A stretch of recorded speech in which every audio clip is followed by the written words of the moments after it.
Hi friends, நம்ம விஜய் மல்லி ஸ்டோரியில் வந்து பார்த்திங்கன்னா, மல்லி வந்து நம்மள ஒரு விஷயம் எதிர்பார்த்தோம். மல்லி எப்படியாவது இந்த விஷயத்த வந்து தடுத்து நிறுத்திடுவாங்க. மெயினாக இந்த சுடர் வந்து போலீஸில் அரெஸ்ட் ஆகிடணும் அப்படிங்கிற மாதிரி நம்ம நினச்சோம்.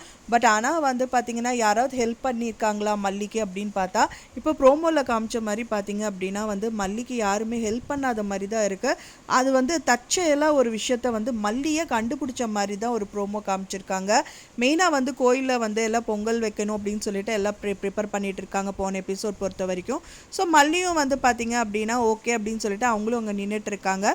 ஸோ அவங்க அப்பா கிட்ட வந்து பொங்கல் வைக்கிறதுக்கு வந்துட்டு அந்த இது கொளுத்த சொல்கிறாங்க. ஸோ நீயே வந்துட்டு ஆரம்பிச்சு வைமா, ஏன்னா உனக்கு தானே சாமி வந்துச்சு அப்படிங்கிற மாதிரி சொல்கிறாங்க. ஸோ அதே மாதிரி இவங்களும் வந்துட்டு பார்த்தீங்கன்னா பொங்கல் வைக்கிறதுக்கு எல்லாமே ரெடி பண்ணிகிட்ருக்காங்க. மெயினாக வந்து பார்த்திங்கன்னா அவங்க வாங்கின கெமிக்கல் வந்துட்டு அதில் ஊற்றுறாங்க. பொங்கல் ரெடி ஆகிட்டு இருக்கிற டயத்தில் அங்கே யாருமே இல்லை. ஸோ அந்த டயத்தில் தான் வந்து பார்த்திங்கன்னா இந்த சுடர் வந்து பொங்கலில் வந்து பாய்சன் வந்து கலக்குறாங்க. கலக்கிறது மட்டும் இல்லை, இதோட நீங்கள் தொலைஞ்சிங்கிற மாதிரியே மனசில் நினச்சிட்டே தான் பண்ணிகிட்ருக்காங்க. ஸோ அதுக்கப்புறமா வந்து பார்த்திங்கன்னா எல்லாம் சாமி கும்பிட போயிடறாங்க. அதுக்கப்புறமா வந்து பார்த்திங்கன்னா அந்த பொங்கல் எப்போவுமே வந்து கடவுளுக்கோ இல்லை காக்காக்கோ எதுக்காவது வச்சுருப்பாங்க போல். ஸோ அந்த மாதிரி ஒரு வாழை இலையில் வந்துட்டு அந்த பொங்கல் வச்சுருக்காங்க. ஸோ அது வந்து சாப்பிட்ட ஒரு பறவையோ இல்லை ஏதாவது ஒரு உயிரினம் வந்து செத்து போயிருக்கும் அப்படிங்கிற மாதிரி தான் தோணுது.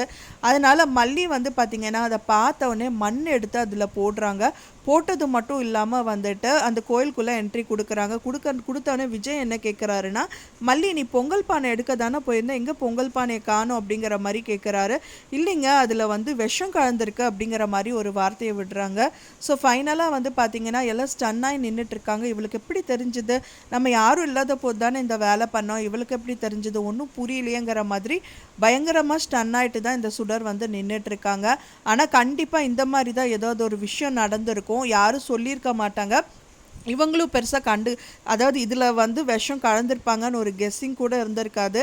ஆனால் வந்து இந்த மாதிரி ஒரு சூழ்நிலையில் தள்ளப்பட்டிருக்கலாம். ஸோ எல்லோரும் கண்டுக்காத ஒரு விஷயத்த வந்து மல்லி வந்து தற்செயலாக பார்த்துருக்கிறது தான் இந்த விஷயமா இருக்கலாம். ஸோ அதனால் ஏதாவது ஒரு உயிரினங்கள் தான் ஏதாவது சாப்பிட்டுட்டு ஏதாவது செத்து போயிருக்கும். ஸோ அதனால் இதை நம்ம சாப்பிட்டோம்னா நம்மளுக்கு ஏதாவது பிரச்சனை வந்துடும். ஸோ அதனால் நீங்கள் சாப்பிடாதீங்க, இதுக்கு சாமிக்கும் படைக்காதீங்க அப்படிங்கிற மாதிரி தான் வந்து மல்லி சொல்லுவாங்க அப்படிங்கிற மாதிரி தான் தெரிஞ்சுது. ஸோ என்ன வேணாலும் இருக்கட்டுங்க, யார் ஹெல்ப் பண்ணாலும் என்ன, கடவுள் ஹெல்ப் பண்ணியிருக்காருல்ல, ஸோ இது விட என்ன இருக்குது அப்படிங்கிற மாதிரி தான் நம்ம சொல்ல தோணுது. ஸோ வெயிட் பண்ணி பார்க்கலாம் ஃப்ரெண்ட்ஸ், என்ன நடந்திருக்கும் அப்படின்னு சொல்லிட்டு. நான் சொன்ன இந்த தகவல் உங்களுக்கு பிடிச்சிருந்தா மறக்காமல் லைக் பண்ணுங்கள், ஷேர் பண்ணுங்கள், கமெண்ட் பண்ணுங்கள், சப்ஸ்கிரைப் பண்ணுங்கள். மேலும் இன்னொரு மல்லி சீரியல் அப்டேட்டோட நெக்ஸ்ட் மீட் பண்ணுறேன். தேங்க்ஸ் ஃபார் வாட்சிங் மை டியர் ஃப்ரெண்ட்ஸ். நெக்ஸ்ட் வீடியோவில் பார்க்கலாம்.